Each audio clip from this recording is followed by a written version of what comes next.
आरतीलाई चाहिँ मारिदिएको थियो रुखले खिचिएर। आरतीको परिवारहरूसँग छु म, यति बेला गाउँलेहरूसँग छु। सानो भाइलाई बचायो। सानो भाइ ओहो दिदीलाई चाहिँ आरतीलाई चाहिँ बचाउन सकिएन। ताने मैले ताने हात लगेरै ताने हैन, तान्दाखेरि आएन क्या मान्छे। रुख चाहिँ अत्यन्तै ठुलो, रुख अत्यन्तै ठुलो भएको कारणले आरतीलाई आँपको रुखले नै खिचेर मारिदियो। मुरुक्कै उखालेको रहेछ नि त होइन, यो मुला उखालेको जस्तो होइन। ओहो यो पहिलो घटना होला तपाईँहरूको यो ताराखपीतिर, यो हल्दीबारीतिर है? कति बेला आउनुभएको थियो? बेलुका जस्तो आरती राजवंशीलाई 6 जना थिए लगभग। सशस्त्र पुलिस आर्मी उदार टोली नै 50-60 जना थिए। गाउँले सबै थिए हैन। पर टाढाको मान्छेहरू पनि आएर उद्धार गरिदिनु भएको थियो। ए भनेपछि परको निकै टाढाका मान्छेहरू पनि आउनुभयो? उद्धार गरिदिनु भयो। टाढोको मान्छेहरू हल्दीबारीतिरको हैन, चन्द्रगढीको भद्रपुरको मान्छेहरू 150 200-300 हुनुहुन्थ्यो राति है? यो उद्धार गर्न चाहिँ आरतीलाई यहाँबाट आँपको रुखले किच्याएर मारेको घरबाट आरतीलाई उद्धार गरेर निकाल्न, उहाँको लास निकाल्न कति टाइम लाग्यो गाउँलेहरूलाई, सम्बन्धित निकायलाई? सम्बन्धित निकायलाई त्यस्तै 1 घन्टा जति लाग्यो। 1 घन्टा चाहिँ लाग्यो? हजुर। ओहो 1 घन्टा जति लाग्यो, किनकि काट्नु पर्यो हैन। उद्धार टोली आए हैन, सशस्त्र टोली आए, पुलिस टोली आएर। आरतीको कता थियो यो खाट थियो नि, यो कसरी सुत्नु भएको रहेछ? कतातिर उहाँ चाहिँ? पूर्व पश्चिम थियो खाट। पूर्वमा टाउको, यो टाउको चाहिँ बसेको खाट यता होला है? पूर्वतिर टाउको राख्ने नियमै छ हैन। उत्तरतिर राख्छु हामीले पुरा टाउको। पूर्वतिर टाउको थियो, पश्चिमतिर खुट्टा थियो। त्यतिमै उड्दै घोप्टो पारेर लडायो। भाग्नै पाएन आरती? भाग्नै पाएन। बाबु एकछिन बोकिदेऊ। एकताल हामी तलै जाउँ न ल, फेरि एकताल जाउँ। एकताल ल जाउँ, सबैजना जाउँ, दाइ पनि जाउँ, आउनुहोस् जाउँ। आरतीको घरमा छौँ दर्शक पनि। यति बेला हामी आरती राजवंशीलाई चाहिँ यो घरमा चाहिँ आरतीलाई चाहिँ मारिदिएको थियो रुखले खिचिएर। आरतीको परिवारहरूसँग छु म, यति बेला गाउँलेहरूसँग छु। र यहाँनिर आरती राजवंशीको घरमा अहिले केही पनि छैन, यो अवस्था एकदमै नाजुक अवस्था छ। यहाँनिर रुख लडेको, एउटा मरेको रुख, यो छोरी मार्ने रुख, अनि अपराधी रुख एउटा, र त्यस्तै गाउँलेहरूको उपस्थिति मात्रै छ, छोरी छैन अहिले। र यहाँ केही गाउँलेहरू दाइहरू आउनुभएको छ, म उहाँसँग पनि कुराकानी लिन्छु। अब यो दोस्रो एपिसोडमा चाहिँ तपाईँसँग म बोलेँ ल। यहाँ एकछिन ल, म हालिदिन्छु। यहाँनिर भाइलाई मैले यतै ल्याएँ। नमस्कार, तपाईँको नाम भनिदिनु ल। अब मेरो नाम प्रकाश राजवंशी। म चाहिँ आरतीको ठुलोबाको छोरा दाइ हैन। प्रकाश भाइ, जस्तो आरतीलाई यहाँनिर चाहिँ रुखले खिचेर मार्नु अगाडि आरती सुतिसकेको अवस्था अथवा भाइहरूसँग बोलिरहेको अवस्था? बोलिरहेको थियो हैन। सबै चारै भाइ बहिनीहरू सबजना बसेर कुराकानी गर्दै थिए। ए बेलुका गफहरू गरिरहेको थियो सबैजना हैन। एकै ठाउँमा हुनुहुन्थ्यो, एकै ठाउँमा थियो हैन। म चाहिँ आफ्नो फ्यामिली लिएर भाग्दाखेरि चाहिँ यो बाटो भाग्दाखेरि ठ्याक्कै अगाडिबाट लुक लड्दियो क्या। तपाईँ पनि भाग्नुभयो? हजुर। तपाईँको चाहिँ घर कहाँ थियो? मेरो यही हो। एकताल देखाउनु, तपाईँको घर पनि? मेरो घर चाहिँ यही हो। तपाईँ पनि बाँच्नु भयो? हजुर।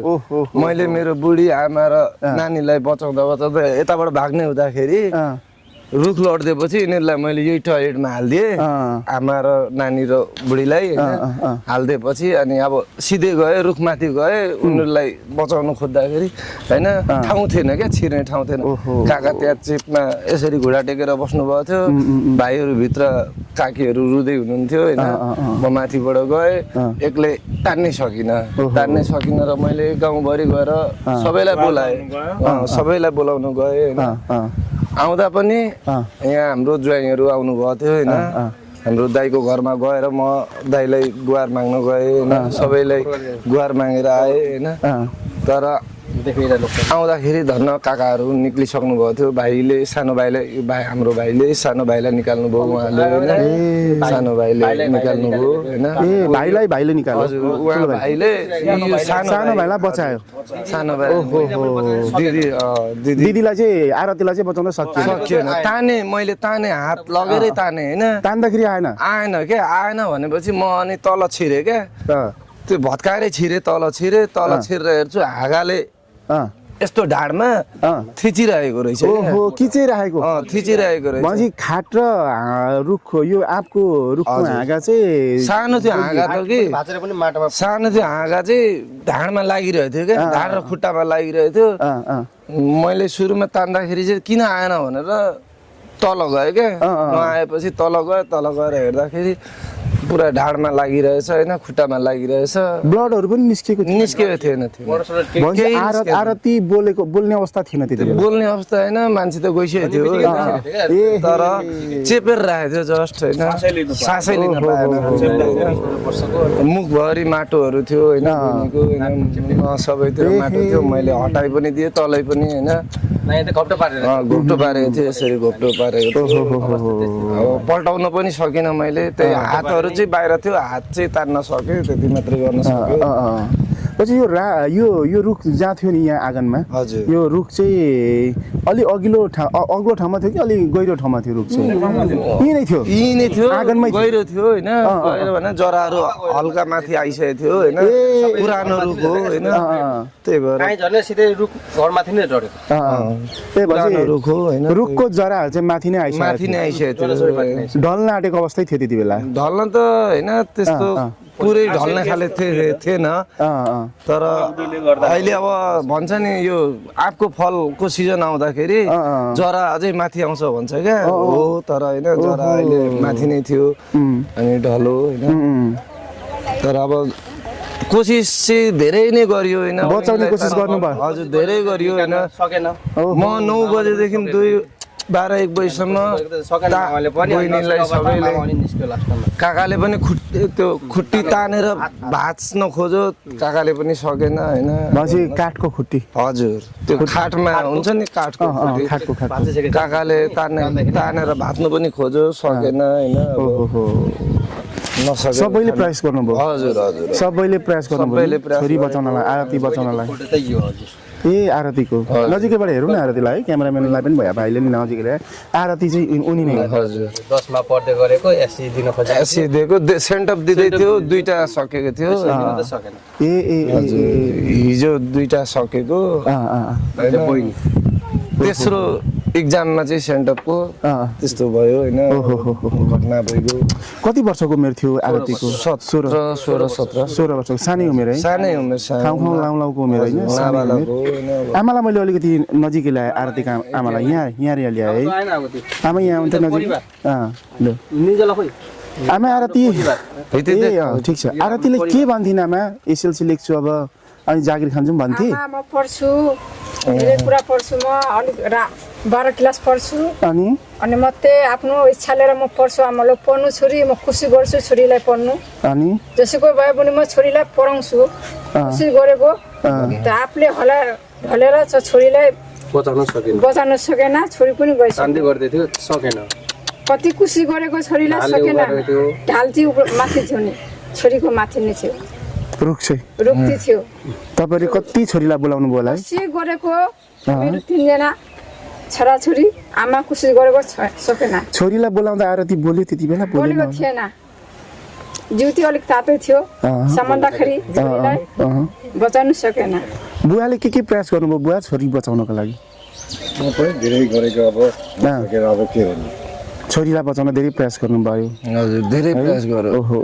बोलाउँदाखेरि आरती बोल्ने अवस्था बोलिने शान्ति थियो मामा पनि छोरीलाई काकालाई नै थिचिरहेछ त्यही पनि काकाले छोरीलाई तान्दै थियो होइन काकालाई राजवंशीमा चाल भन्छ ठाटले थिचिरहेको थियो होइन त्यही पनि काकाले तान्दै थियो छोरीलाई होइन आएन के हाँगाले किनकि किचिरहेको थियो अवस्था थियो अनि त्यही भएर नसकेपछि पछि उद्धार टोलीले प्रहरीहरू आउनुभयो उद्धार गर्नुभयो रेस्क्यु गर्नुभयो त्यही पनि फोन नलागेर धेरैको फोन नलागेर बेलुका अनि एउटा साथीलाई मैले फोन गरेँ होइन उहाँबाट मागेँ नम्बर अनि फोन गरेँ उद्धार टोलीलाई गरेको मैले चाहिँ फोन होइन उहाँहरू आउनुभयो होइन सशस्त्र पनि आएपछि होइन सबैजना आउनुभयो उहाँहरूले धेरै हेल्प गरिदिनु भयो होइन चोट चाहिँ भाइको अलिक चोट लागेको छ भाइलाई भाइको चोट उहाँलाई पनि हाँगाले नि लागेको छ हेरिसक्यौँ भाइलाई पनि हाँगाले लाग्यो है त्यो हाँगाले लाग्दा तपाईँले थाहा पाउनुभयो ठुलो भाइले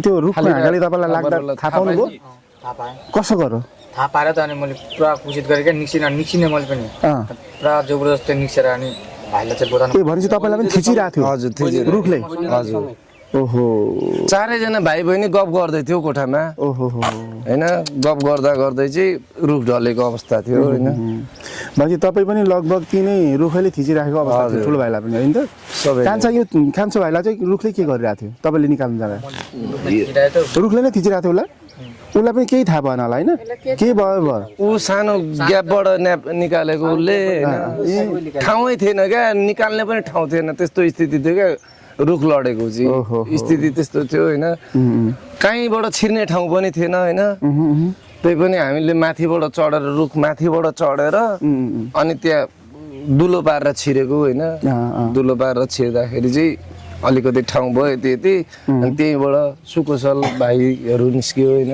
बहिनीहरूलाई बहिनी निस्कियो होइन ठुलो बहिनी निस्कियो आरतीको बुवा चाहिँ त बरान्डामा के गरिराख्नु भएको बरेन्डामा सुत्नुहुन्थ्यो नि त काका ए सुतिराख्नु भएको थियो ओहो तपाईँ सुत्दाखेरि अचानक बज्र पर्यो है हजुर यो चट्याङ झरेको जस्तै बज्र परेको जस्तो अथवा त्यो अचानक थाहा नै नहुने है बुवा पहिला भुइँ हरायो होला कि ए भुइँ पुरै हल्लियो बुवा भनेपछि कसरी हल्लियो ठुलो भाइले थाहा भयो भुइँ हल्लिँदा कसो गर्यो भुइँ जस्तो भयो पुरा हल्ले मलाई लाग्यो भुच्चा लाग्यो क्या लास्टमा त बोटै क्ल्याक्के झरेर थाहा पाएन त्यो चाहिँ आँपको जराले गर्दाखेरि भनेपछि त्यो यतिकै हावाले हल्लाइरहेको थियो नि भुरुङ भुरुङ भुरुङ भयो होइन लगभग भुइँचालो किनकि जरा चारैतिर फैलिएको थियो नि त अनि त्यही भएर माटो हल्लियो के दर्शक पनि यति बेला म चाहिँ तपाईँलाई चाहिँ छापाको हल्दीबारी गाउँपालिका वडा नम्बर 2 पाराखोपी बजारदेखि केही मुनतिर चाहिँ आरती राजवंशीलाई हिजो राति चाहिँ हावा हुन्डरी आएर चाहिँ पानी आएर चाहिँ आँपको रुख नजिकै उहाँहरूको यो घरको नजिकै आँपको रुख रोप्नु भएको रहेछ त्यो आँपको रुख चाहिँ ढलेर आरतीलाई सुतेकै ठाउँमा ती आँपले मारिदिँदो रहेछ यो घटनाको बारेमा आरती राजवंशीको बुवा आमाहरूसँग गरेको कुराकानी ल्याउन म झापाको हल्दीबारी गाउँपालिका वडा नम्बर 2 आरतीको यो घरमा पुगेको थिएँ घरको दृश्यहरू देख्न सक्नुहुन्छ घरमा केही पनि रहेनछ सबै घर भत्काएको अवस्था रहेछ छिमेकी दाई पनि हुँदो रहेछ छिमेकी दाईको घरहरू पनि सबै भत्किएको होइन ठुलो बुवाको छोरा उहाँको पनि घरहरू सबै भत्किएको अवस्था रहेछ अब आरती को चाहिँ मृत्यु पश्चात आरतीको लासहरू देख्ने उहाँको ठुलो बुवा उहाँका भाइहरू उहाँका बुवाहरू उहाँका आफ्ना पन्थहरूसँग गरेको कुराकानी ल्याएर आएको छु हामी सँगै रहनुहोला र भिडियो अन्तिमसम्म हेरेर साथ दिनुहोला के भन्छन् आरतीको लास देख्नुहुने उहाँका ठुलो बुवाका छोरा उहाँका भाइहरू दाइहरू दिदीहरू के भन्नुहुन्छ गाउँलेहरू ती सबै कुराकानी ल्याएर आउनेछु र भिडियोलाई धेरैभन्दा धेरै सेयर गरिदिनु होला सम्बन्धित निकायले पनि आएर हेर्नुभएको रहेछ र अझै थप हेरिदिनु होला भन्दै बेरेलेम्बोको मिडिया हिट टिभी नेपालबाट भिडियो हेरेर साथ दिनुहुने लाखौँ दर्शकलाई भिडियो हेरेर साथ दिनुभयो यहाँहरू सबैलाई हृदयदेखि नै धन्यवाद दिँदै बिदा हुन चाहन्छु हस्त नमस्ते सेवारो अलिकति ठाडो पनि दिन्छ है रेगुलरै गर्नु तपाईँ रेगुलरै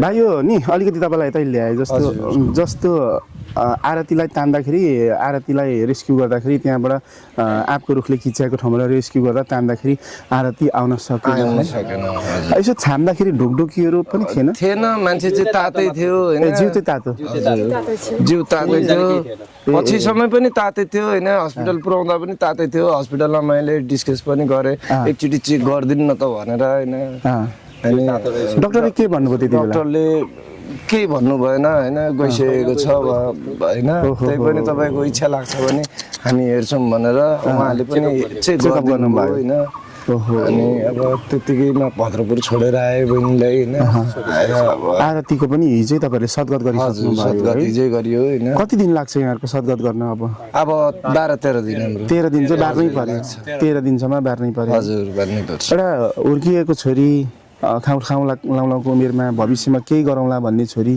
आँपले खिचेर मारिदियो कक्षा 10 मा पढ्दै रहेछ यो आँपलाई छिट्टै ढालेको भए हिजै अथवा अस्ति नै ढालेको भए त नि अस्ति ढाल्ने कुरा पनि गर्नुभयो गरेको मैले यो रुख बेचिसकेको होइन यो ठाउँ ढाल्ने ठाउँ नभएर चाहिँ अड्केको हो होइन रुख चाहिँ मैले अगाडि नै बेचिसक्नु भएको भनेपछि अस्ति नै ढालेको भए त यसरी मान्छे मार्दैन थियो छोरी मार्दैन ठाउँ भएन क्या झार्ने ठाउँ भएन अनि त्यही भएर अलिक मलाई क्यामेरामा साथ दिनुहुन्छ भाइले। भाइको नाम के भयो? सुनिल राजवंशीले हल्दीबारीबाट उहाँले पनि र बिरो लिम्बूको मिडिया टिभी नेपालबाट हेरिराख्नु भएको छ। आज आरती राजवंशीको यो चाहिँ रुखले किच्याएर मारेको घरमा हल्दीबारीमा म पुगेको थिएँ। कता कताबाट भिडियो हेर्दै हुन्छ कमेन्ट गर्नु होला र हामीसँग रहनु होला। र दुःखद घटना घटेको थियो हल्दीबारी 2 मा र आरती राजवंशीको बुवा आमाहरू आफ्नो परिवारहरू यहाँ आउनुभएको छ र छिमेकी दाइ पनि आउनुभएको छ। छिमेकी दाइको म थोरै कुरा लान्छु र कार्यक्रम सक्छु। तपाईँको चाहिँ परिवारमा को हुनुहुन्थ्यो? म दाइ हो होइन, छिमेकी दाइ होइन, आफ्नै दाइ हो। ठुलो बुवाको आफ्नै कुन दाजु हुनुहुन्छ? म सयन्दा जेठा हो होइन। तपाईँ चाहिँ फुपूको छोरा? हजुर। आरतीलाई त बचाउन सकिनँ, तपाईँले चाहिँ तपाईँको परिवारमा को बचाउनु भयो? मैले आमालाई, मेरो बुढीलाई अनि मेरो सानो नानीलाई होइन बचाएँ होइन, किनकि उताबाट लिएर आएँ, यहाँ ठ्याक्कै रुख ढल्दियो अनि टोइलेटमा हालिदिएँ। टोइलेटमा हालिदिएर अनि म मान्छे बचाउनतिर निस्केँ। टोइलेटमा तपाईँले नराखेको भयो अझ हावाहुरी आएर उहाँहरूलाई मार्न सक्थ्यो किनकि मै भाग्दाखेरि टिन यताबाट पनि लडिरहेछ, यताबाट पनि घर जम्मै खरेङरङ लडिसक्यो। हजुर। तपाईँको घर पनि लडिगयो? म आफै पनि बिरामी छु होइन। म पनि आफै बिरामी, के बिरामी हो? ए किडनी फेल हुनुहुन्छ? स्वास्थ्य लाभको कामना है भाइलाई। अनि सबैलाई बोलाएर ल्याएँ होइन, सबैको घर गए, सबैलाई ढोकामा ढकढक गरेर सबैलाई बोलाएर ल्याएर उद्धार गर्न थाल्यौँ। अनि आफै पनि सुरुमा एक्लैले आँट पाइनँ क्या, तान्ने होइन, छिर्ने ठाउँ भेटिनँ क्या मैले। भनेपछि आरतीलाई बचाउनको लागि तपाईँले सुरुमा धेरै प्रयास गर्नुभयो, तर प्रयास गर्दा पनि सक्सेस हुनु भएन। एकताल आरतीको तपाईँको श्रीमतीलाई पनि मैले यता ल्याएँ है, आरतीको भाउजू यहाँ बढी भएको छोराको भाउजू। बहिनी तपाईँले चाहिँ नमस्ते, शुभ नाम? आरतीलाई रुखले किच्याएर मार्दा तपाईँहरू कहाँ हुनुहुन्थ्यो त्यति बेला? रुख ढल्दा हामीहरू बाहिर निस्केको थियौँ। बाहिर निस्किसक्नु भएको थियो? हाम्रो घर ढलेर चाहिँ हामीले लुक्न चाहिँ काकाको घर आएको थियौँ। आउँदाखेरि चाहिँ रुख अगाडि नै ढलिसकेको थियो। अगाडि लडिसकेको? थाहा नै भएन? ओहो, भनेपछि तपाईँहरूको यो घरको छानाहरू उडाएर कहाँ पुऱ्याएको थियो? यहीँ छेउछाउै पुऱ्याएको थियो होइन, खेतबारीमा सबै उडाइसकेको थियो? ओहो, यहाँको चाहिँ उडाउन पाएन, रुखले थेचिदिएको थियो होइन। धन्न तपाईँहरूलाई टोइलेटमा श्रीमानले राख्नु भएछ होइन, यहाँ टोइलेटमा भित्र राखेपछि तपाईँहरू बस्नुभयो, नभए टोइलेटभित्र नराखेको भए थप तपाईँहरूलाई पनि होइन घटना घटाउन सक्थ्यो होइन, घटना घट्न सक्थ्यो। त्यही भएर मैले ठाउँ नभेटेर टोइलेटमा राखिदिएँ होइन, किनकि अलिकति पनि सेफ हुन्छ भनेर होइन। थ्याङ्क यू ल यहाँलाई, धन्यवाद।